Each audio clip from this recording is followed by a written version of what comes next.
नमस्कार छात्रों।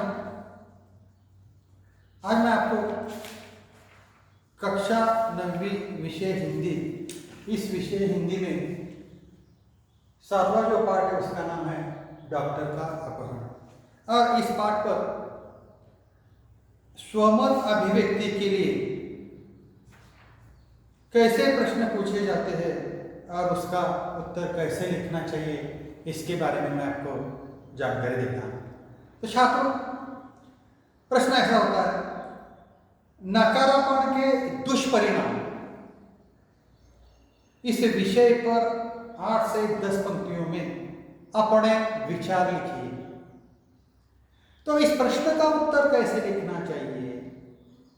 तो छात्रों ध्यान दीजिए, नकारापन का अर्थ है निकम्मापन, यानी कुछ न करना। कुछ लोगों को आलस्यवश नकारापन का रोग लग जाता है और कुछ लोग अत्यधिक सुख सुविधाओं के कारण नकारा हो जाते हैं। कोई काम न करना और हाथ पांव न हिलाना आदमी को जड़ बना देता है। इससे स्थूलता, जोड़ों में दर्द तथा विविध प्रकार की बीमारियां घेर लेती है। धीरे धीरे मनुष्य कमजोर होता जाता है, कभी कभी उसे भयानक बीमारियों भी हो जाती है। इसका अंत निराशा में होता है। लेकिन मनुष्य को तब भी अपनी भूल का एहसास नहीं होता, इसलिए जहां तक हो सके हमें मशीनों और अत्यधिक सुख सुविधाओं पर आश्रित रहने के बजाय स्वयं काम करने, अपने हाथ पांव सक्रिय रखने तथा व्यायाम करने की आदत डालनी चाहिए। इससे हम स्वस्थ रह सकते हैं। नकारापन, देखो छात्रों, नकारापन शैतान का घर होता है, यह बात हमेशा याद रखना। और एक प्रश्न पूछा जाता है स्वमत अभिव्यक्ति के लिए, स्वास्थ्य की समस्या सभी जगह पाई जाती है। इस विषय पर 8 से 10 पंक्तियों में अपने विचार लिखिए। तो छात्रों, इसका उत्तर कैसे लिखना चाहिए? ध्यान दीजिए, मनुष्य एक चेतन प्राणी है। उसे जीवित रहने के लिए प्राणवायु, जल और भोजन की आवश्यकता होती है। साथ ही उसे अन्य क्रियाएं भी करनी जरूरी होती है। भोजन से स्वास्थ्य बनता है और इसके किसी तत्व की भी कमी के कारण बीमारी भी होती है। बीमारी से स्वस्थ होने के लिए दवाई लेनी पड़ती है। प्राणियों के लिए एक स्वाभाविक प्रक्रिया है। वह जल, थल, आकाश किसी स्थान पर हो, स्वास्थ्य की समस्या उनके साथ छात्रों जुड़ी होती है। जगत में ऐसा कोई जीव नहीं है जो कभी बीमार न पड़ता है अथवा उसे दवा न लेनी पड़ती है।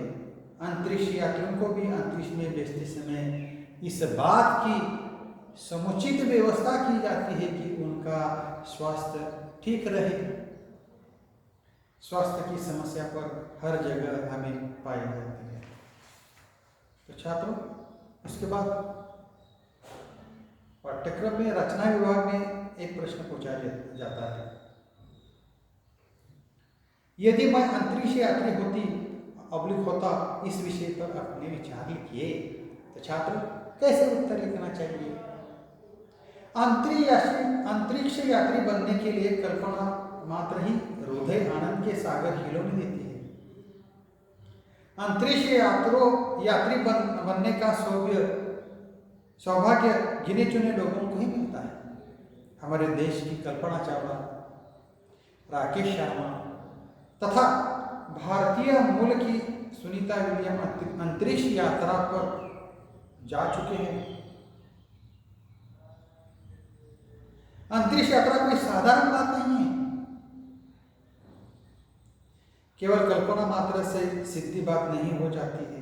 खैर, यदि मैं अंतरिक्ष यात्री होती तो मुझे अंतरिक्ष में सफर करने का एक अलग प्रकार का आनंद मिलता है। मैं उस असीम आकाश में उड़ने का आनंद लेती जिनका न कोई आरंभ है न कोई अंत। मैं अंतरिक्ष यात्रा से अपनी सुंदर पृथ्वी को देखना आनंद लेती।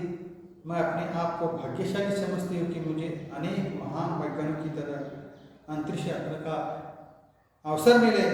यह सफर खतरों से भी भरा हुआ था, फिर भी मुझे देश के वैज्ञानिकों पर पूरा विश्वास होता है कि उनके चलते मेरा बाल भी बाका नहीं हो सकता था। मैं कोई वैज्ञानिक तो नहीं, इसलिए किसी तरह की वैज्ञानिक उपलब्धियों का दावा नहीं कर सकती। वैसे मुझे इतने से संतोष होता कि अंतरिक्ष यात्री में मेरा नाम लिखा जाता है। और एक प्रश्न पूछा जाता है, अन्य ग्रहवासी से मेरी मुलाकात विषय पर संवाद बनाकर लिखिए। तो इसका उत्तर कैसे लिखना चाहिए? संवाद है विद्यार्थी और गृहवासी का। पहले विद्यार्थी कहता है आपका नाम, गृहवासी कहता है नाम। वो क्या होता है? मेरे ग्रह पर नाम वाम की कोई चीज नहीं है। विद्यार्थी कहता है ग्रह, कौन सा ग्रह? गृहवासी कहता है धरती से बहुत सुंदर ग्रह है। विद्यार्थी कहता है आप क्या काम करते हैं? गृहवासी कहता है कुछ नहीं, हमारे यहाँ कोई कुछ नहीं करता। विद्यार्थी कहता है क्यों? गृहवासी कहता है बिना काम के हमें सब कुछ मिल जाता है, हमारे मुंह से जो निकलता है वही सामने तुरंत हाजिर हो जाता है। तो विद्यार्थी कहता है विश्वास नहीं होता। खैर, ये डिब्बे जैसी चीज क्या है? गृहवासी कहता है हमारा अंतरिक्ष यान। आओ बैठो, तुम्हें तुम्हारे घर छोड़ देता हूँ। कहाँ रहते हो? विद्यार्थी कहता है गांधीनगर। तो चलो भाई गांधीनगर। यान तुरंत ही तेजी से उड़ जाता है। तो छात्र, आज मैं यहाँ ठहरता हूँ। धन्यवाद।